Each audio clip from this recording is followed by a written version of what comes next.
Thank you for joining Wars of the Rosies as we continue with part 19, The Antiquity of Freemasonry, from Book the First, The Theory of the Mystic Tie by Albert G. Mackey.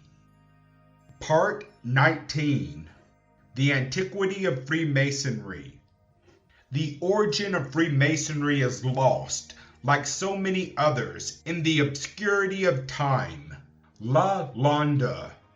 In closing this defense of Freemasonry, it remains that I should say something of the antiquity of the society. I do not intend to enter at large into an inquiry into its history, from its organization to the present day. This is a labor of too extensive a character, and accompanied by too much profound research, to be confined to the limited pages of a work intended for popular use. But it is proper that so much should be said of the rise and the progress of the institution, as will show its true origin and be an answer to those illiberal antagonists who suppose it to be a mere modern invention, taking its birth in 1717 at the Apple-tree Tavern in London. It must, however, be remembered that whatever be the origin of Freemasonry as a distinct organization, whether it be the production of today, yesterday, an 100 years, or 1,000 years since, the date of its existence has little to do with the true merits of the institution, although it is not to be denied that antiquity will give it an additional claim to our respect, while there will be strong presumption of excellence in the fact that it has withstood the wear and tear of ages, and, to adopt the language applied by Johnson to the writings of Shakespeare, that time, while it has been washing away the dissoluble fabrics of all societies, has passed by the adamant of Freemasonry without injury.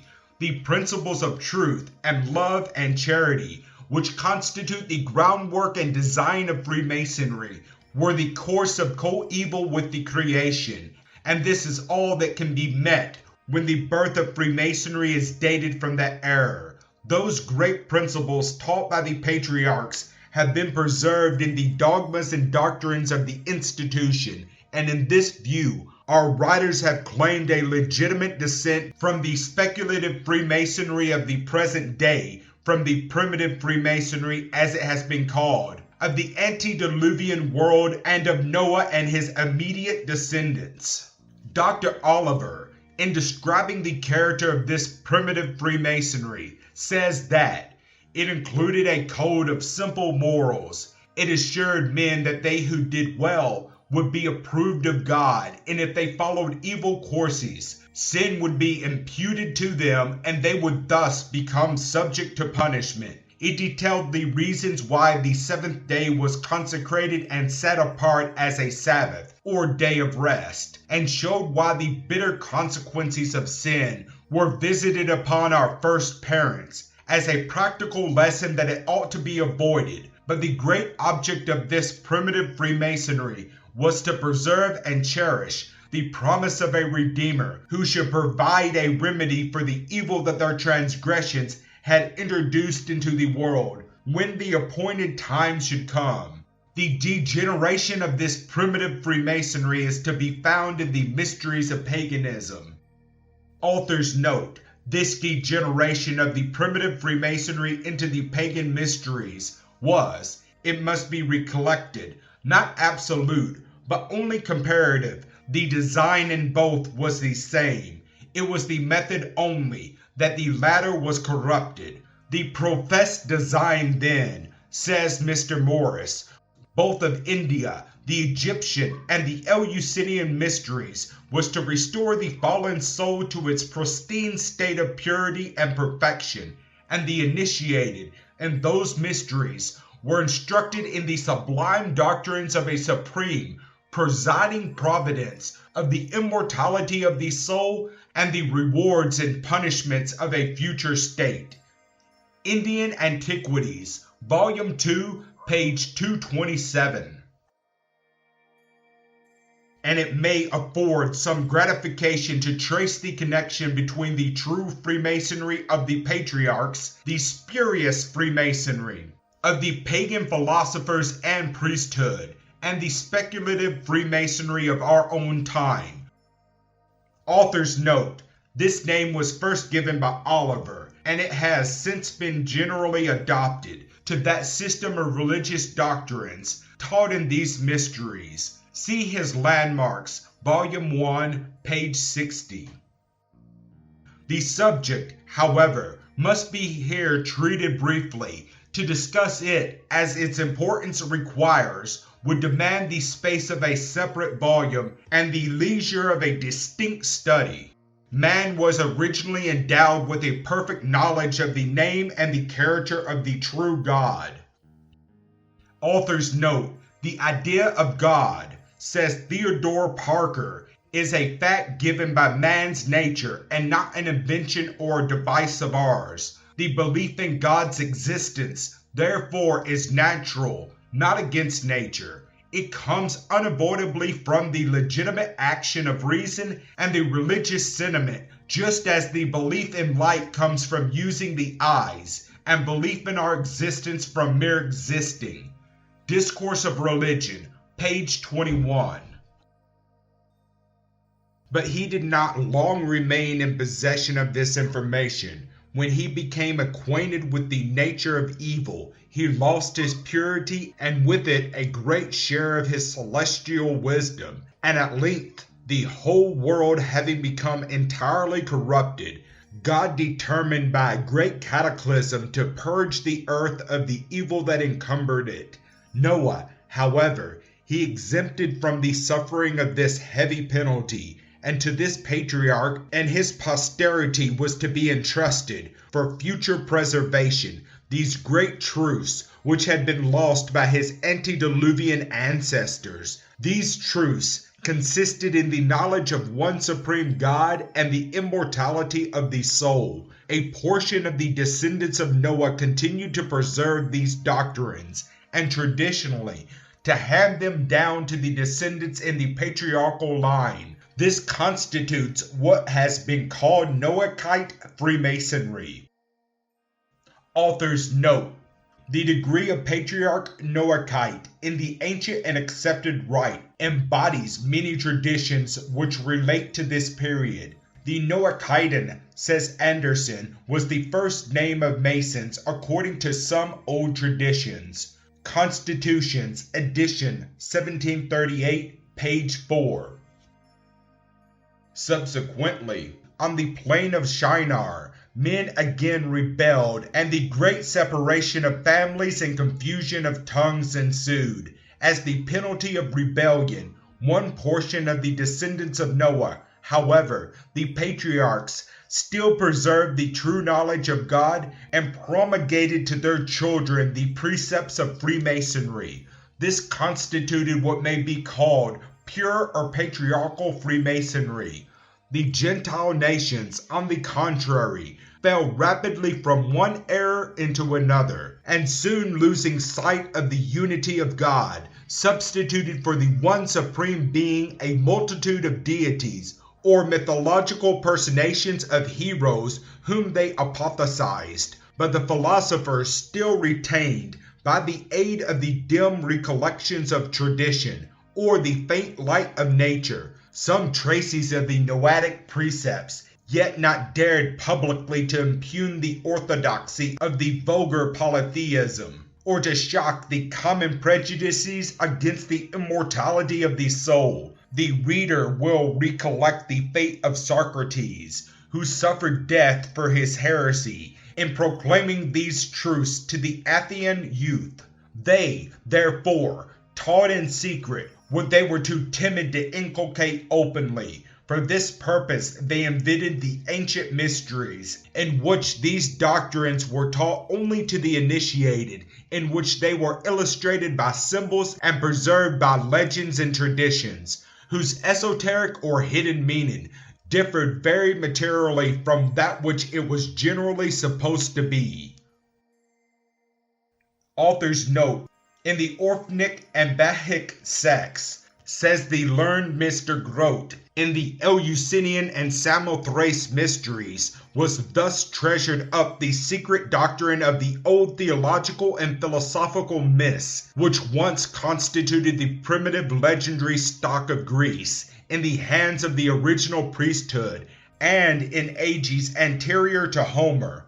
Persons who had gone through the preliminary ceremonies of initiation were permitted at length to hear, though under strict obligation of secrecy, this ancient religion and cosmogonic doctrine, revealing the destiny of man and the certainty of posthumous rewards and punishments, all disengaged from the corruptions of poets, as well as from the symbols and allegories under which they still remain buried in the eyes of the vulgar. The mysteries of Greece were thus traced up to the earliest ages, and represented as the only faithful depositories of that pure theology and physics which had originally been communicated, though under the unavoidable inconvenience of a symbolical expression, by an enlightened priesthood coming from abroad, to the then rude barbarians of the country.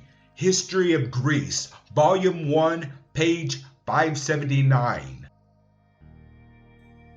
These mysteries were all religious institutions, but they were Masonic also. Their members were initiated by a solemn ceremony. They had various progressive degrees in which the light and truth were gradually diffused, and the recipients were in possession of certain modes of recognition known only to themselves. The mysteries constituted what has been called by Masonic writers the spurious Freemasonry of paganism. They differed, indeed, in different countries, not in the dogmas which they taught, but in the legend which they connected these dogmas. This legend, however, continued in every instance to be a sort of dramatic representation of the violent death and subsequent restoration to life of some distinguished personage, by which was typified the dogmas of the resurrection and of the immortality of the soul. In Egypt, for instance,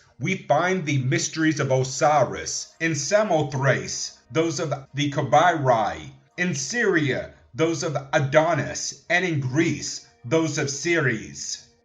Author's note: Thirlwall, History of Greece, says that the mysteries were the remains of a worship which preceded the rise of a Hellenic mythology and its attendant rites, grounded on a view of nature less fanciful, more earnest, and better fitted to awaken both philosophical thought and religious feeling. Volume 2, page 140. This pure religion is what Masonic writers have referred to under the name of primitive Freemasonry of antiquity. Among these mysteries were those of Dionysius, or Bacchus, which were instituted and practiced more than 1,000 years before the Christian era by the priest of that deity. One of the peculiarities of the initiates of these mysteries was that they combined with their religious and philosophical character the study and practice of architecture. Thus, we learn from contemporary historians that there existed in Asia Minor, at the time of the building of King Solomon's temple, a society called the Dionysian Artificers, who were extensively engaged in operative masonry, and which was distinguished by many peculiarities that closely assimilated it to the speculative masonry of the present day. Among these was the division into lodges, each governed by its own officers, the use of ceremonies in which symbolic instruction was communicated by the means of implements of operative masonry, the practice of an emblematic mode of initiation, the existence of an important legend whose true meaning was known only to the perfectly initiated, and the adoption of a secret system of recognition among the brethren. Of this society, all the architects of the East were members, and among them, it is to be presumed, were the workmen sent by Hiram, king of Tyre, to assist King Solomon in building the temple at Jerusalem. These men, under the superintendence of that son of a widow of the tribe of Naphtali, whom Hiram also sent to Solomon as a curious and cunning workman, communicated to their Jewish fellow laborers a knowledge of the advantages of their fraternity, and invited them to a participation in its mysteries and privileges. From this union arose that sublime and perfect organization of the workmen at the temple, which enabled them in the short space of 7 years to construct so magnificent an edifice. One important emendation, however, was made upon the system, for the apocryphal legend of the Dionysians, which related to the murder of Bacchus by the Titans, was substituted a true one, which now forms a legend of the 3rd degree, and which was unhappily furnished by an incident which occurred at the time. Here, then, we may trace the origin of Freemasonry as a mysterious institution, combining the primitive practice of architecture with speculative principles of morality. It has since been, of course, from time to time, subject to various modifications, but at the building of the Temple of Solomon, we must look for the germ, the fonte terrigo of that institution, which we can trace from that time to this, through unbroken links of historical evidence. And at the completion of the temple, the workmen separated and dispersed in search of new employments, but a portion of them remained in Palestine. There they can be traced in the Hasidians, or Asidians, called in the book of Maccabees, mighty men of Israel, such as were voluntarily devoted to the law. These constituted a pious and charitable fraternity, who consecrated themselves to the occupation of repairing the temple and keeping it in order, for which purpose they voluntarily paid a tribute over and above that which was obligatory upon every Jew. Lowry contends for their relationship to the builders of the temple, and accordingly calls them, after Scaliger, Knights of the Temple of Jerusalem. Author's note: I here subjoin the language of Lowry, who quotes Scaliger as his authority, since a reference to the work may not be always accessible, or at least convenient. The Hasidians were a religious fraternity, or an order of Knights of the Temple of Jerusalem, who bound themselves to adorn the porches of that magnificent structure and to preserve it from injury and decay. This association was composed of the greatest men of Israel, who were distinguished for their charitable and peaceful dispositions, and always signalized themselves by their ardent zeal for the purity and preservation of the temple. From these facts, it appears that the Essenes were not only an ancient fraternity, but that they originated from an association of architects who were connected with the building of Solomon's temple. History of Freemasonry, page 38. The Hasidians, according to Scaliger, were the progenitors of the Essenes, a sect whom Masonic writers have not hesitated to identify with the descendants of the operative and speculative Masons of the Temple. The numerous coincidences between the customs and the ceremonies of the Essenes and those which are peculiar to the Masonic fraternity have attracted the attention of many writers. I have not time to enter into the details of these customs and ceremonies. Philo of Alexandria has given a copious account of them, and Basnage, in his History of the Jews, says that the mysteries of the Essenes were the same as those of the Dionysians. I may observe, however, in passing, that they were divided into two classes, speculatives and operatives. We have a right, then, to infer that the union between the Syrian and Jewish artificers, which was commenced at the building of the temple, was subsequently continued in the Hasidians and the Essenes. Pythagoras is said to have derived much of his learning from the Essenes, and some Masonic writers have attributed to this sage the introduction and propagation of Freemasonry into Europe. Pythagoras divided his instructions into daily and nightly, To the first, everyone might be admitted, because his lectures consisted in admonitions to virtue and warning against vice. To the second, however, his scholars were alone admitted, who were chosen only after examinations and trials, and lived in a community of property. A Pythagorean disciple was especially obligated to overcome all desires and live strictly in the prescribed manner. Whoever did not persist in the trial was looked upon as dead. He at first instructed by allegories and symbols, which were usually taken from geometrical and numerical figures, and when they had comprehended these, by short and enigmatical sentences, which contained either natural or moral truths. It was only after all these preparations that the perfect instruction followed in the profounder sciences. Anna Moser, History of Magic, Howard's Translation, Volume 1, page 398. Anyone here may readily see the points of resemblance in the organization of the Pythagorean and the Masonic systems.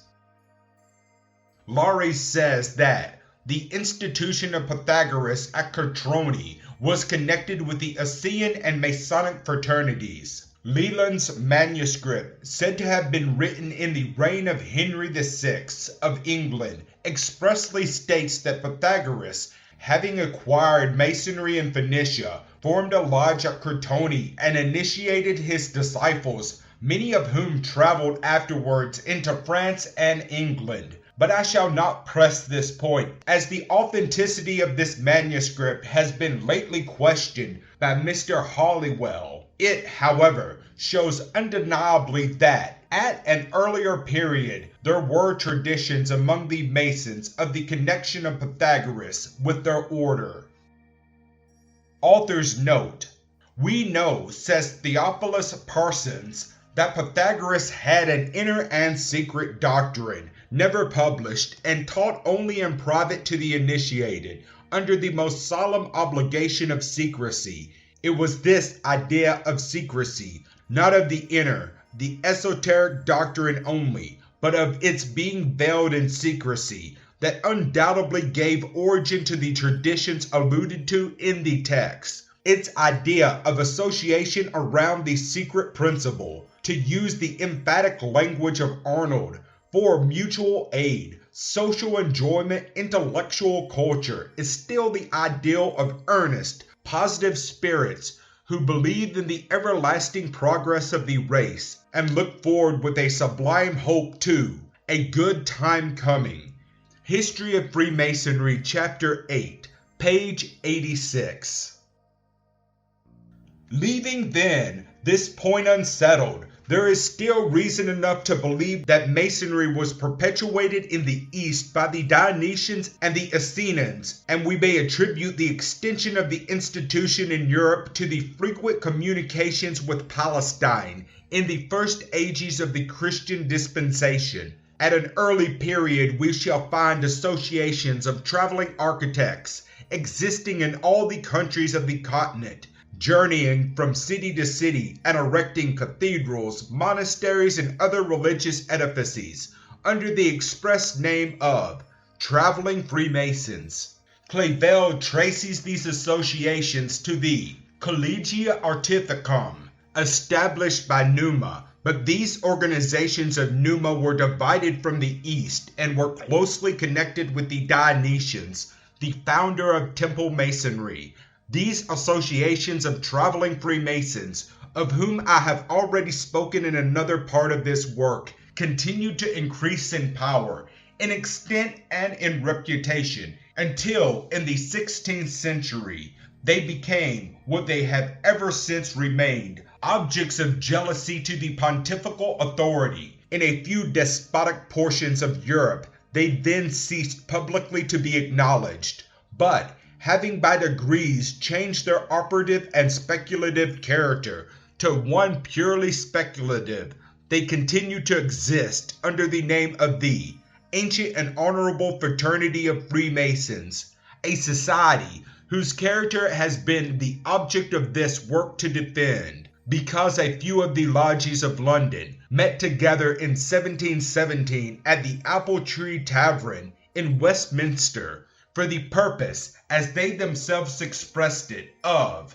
cementing under a new Grand Master as the center of union and harmony. Some ignorant opponents of Masonry have sneeringly pronounced this to have been the time and place of the birth of Freemasonry. It might be enough to suggest that the fact of there being lodges so to meet and deliberate would furnish a presumption that these lodges must have previously existed, but there is no want of ample evidence that Freemasonry existed under this name and organization, not only in England and Scotland, but on the continent of Europe centuries before, to say nothing of Nicholas Stone's manuscript, which speaks of St. Alban as obtaining a charter for them in the 3rd century of the Christian era. We have a record of the General Assembly of the English Masons at York in 926, when Prince Edwin was chosen Grand Master. Author's notes. Anderson, who probably saw the original, gives the quotation from that manuscript as follows.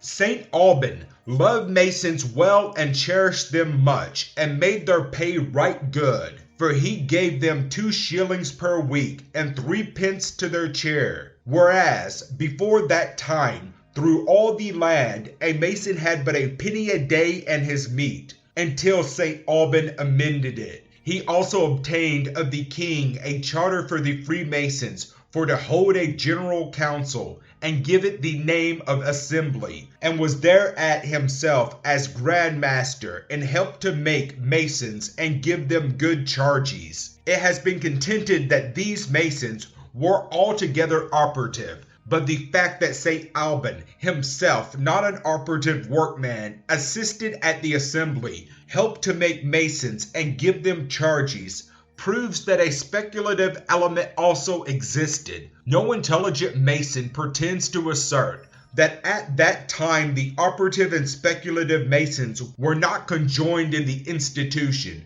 The disruption of the operative from the speculative principle was a later occurrence. This may also be found in Anderson, from which time the English Masons continued as one body until the year 1567, when those of the southern part of the island succeeded and elected Sir Thomas Gresham their Grand Master. From that time there continued to be 2 Grand Masters in England, one from the north and the other from the south. In the beginning of the 18th century, the craft fell into decay in the southern part of the island, and it was to receive it, not to form a new and hitherto unknown institution, that the meeting of the lodges was held in 1717 at the Apple-tree Tavern in London. Freemasonry was introduced into Scotland in 1140 by the architects who built the Abbey of Kilwinning. Laurie says that this is manifest not only from those authentic documents which relate to the existence of the Kilwinning Lodge, but from the other collateral arguments which amount almost to a demonstration. We have abundant evidence of the early existence of Freemasonry in Germany. The curious document known by the title of the Charter of Cologne, dated in 1535, and whose authenticity has been certified by 4 lodges at Delft and La Haye, speaks of lodges which were holden at the time in London, Edinburgh, Vienna, Amsterdam, Paris, Lyons, Madrid, Venice, Frankfurt, Hamburg, and 8 other places in Germany and Holland. Author's note: the English reader who is curious in Masonic literature will find a translated copy of this interesting document in Burns' History of the Knights Templar. But as this book is very rare and costly, the following extract from the document giving the views of its writers as the age of the institution may not be unacceptable. The Society of Freemasons, or Order of Brethren, attached to the solemnities of St. John, derive not their origin from the Knights Templars, nor from any other order of knights. ecclesiastical or secular, detached or connected with one or more, neither have any or the least communication with them, directly nor through any manner of intermediate tie, that they are more ancient than any order of knights of this description, and existed in Palestine and Greece, as well as in every part of the Roman Empire, long before the Holy Wars, and the times of the expeditions of the above-mentioned knights into Palestine. At a still earlier period, in 1459, we read of a General Assembly of Freemasons of Germany at Ratisbon, where a union or confraternity was established, with the head at Strasbourg, a union that was confirmed in 1498 by a decree of the Emperor Maximilian. The subject might be extended, and the early origin of our institution and its connection with the Temple of King Solomon be still more explicitly shown. But I am not writing a history of Freemasonry. I desire only to furnish my brethren and others who may read these pages with some evidence that Freemasonry is not only a moral, charitable, and scientific institution, but that it is also an ancient one, that it is no novelty, whose character is yet to be tested by experience, but that, having passed uninjured through the crucible of time, it offers its venerable age as another testimony to its intrinsic excellence. Thank you for watching, and please don't forget to share, like, subscribe, and comment. And if you can, please consider donating to Wars of the Rosies. Links to PayPal and Patreon are in the description. Thank you so very much.